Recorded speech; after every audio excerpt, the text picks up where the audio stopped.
Ted Cruz. They're angry. From Texas. They hate the president, and they're demanding of Senate Democrats oppose everything, resist everything, shut everything down. Now, Sir, this sounds pretty familiar.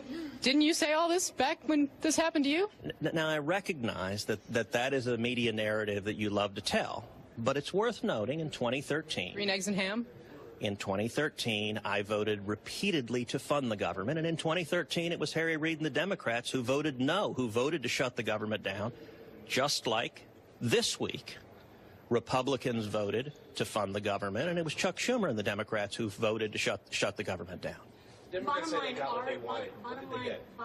are shutdowns a good use of leverage or not? Look, we should not be shutting the government down. I have consistently opposed shutdowns. In 2013, I said we shouldn't shut the government down. Indeed, I went to the Senate floor repeatedly asking unanimous consent to reopen the government. Sir, you stood in the way of that. Okay, that's factually incorrect. It's not, though. It's a wonderful media narrative. But only one thing actually causes a shutdown. When you have senators who vote to deny cloture on a funding bill. And when that bill comes up, you have a vote. A yes means fund the government. A no means don't fund the government. In 2013, virtually every single Republican voted to fund the government, including me multiple times. Virtually every single Democrat, I believe, in 2013 voted to shut the government down. The same thing is true here. Virtually every single Republican voted this week to fund the government. Virtually every single Democrat voted to shut it down. Sir, that's simply not the case. This was about Obamacare funding. Which of those facts are incorrect? You insisted at that time. I get that you want to debate me, but you don't actually have any facts. Why were all of your GOP colleagues angry with you if you didn't prompt the shutdown? In 2013, unfortunately, Republicans were divided.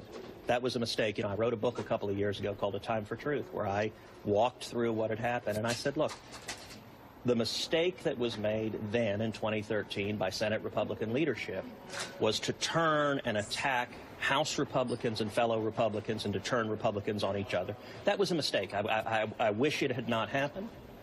And I'm glad it didn't happen this time. This time, Republicans actually stayed united. But the media love to write the story, love to broadcast the story, that any shutdown is Republicans' fault. That is a natural media reflex. It's actually, I think, one of the reasons why we saw a shutdown.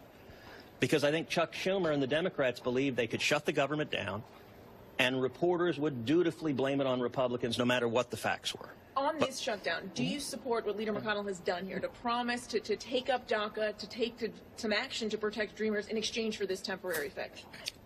My understanding is that Mitch McConnell has said we'll have votes on immigration. I think there's a lot of things we should do on immigration. I think we need to improve border security. I think we need to pass Kate's Law, which is legislation that I introduced, providing for mandatory minimum sentences for aggravated felons who repeatedly illegally enter this country. I think there's a lot we should do on immigration. I think it would be a serious mistake for us to pass an amnesty bill providing amnesty path to citizenship for millions of people here illegally, along with chain migration. I think that would be an enormous mistake. Congress might do that. I hope it doesn't. And I think doing so would be inconsistent with the promises we made the American people in 2016. It sounds like what you're describing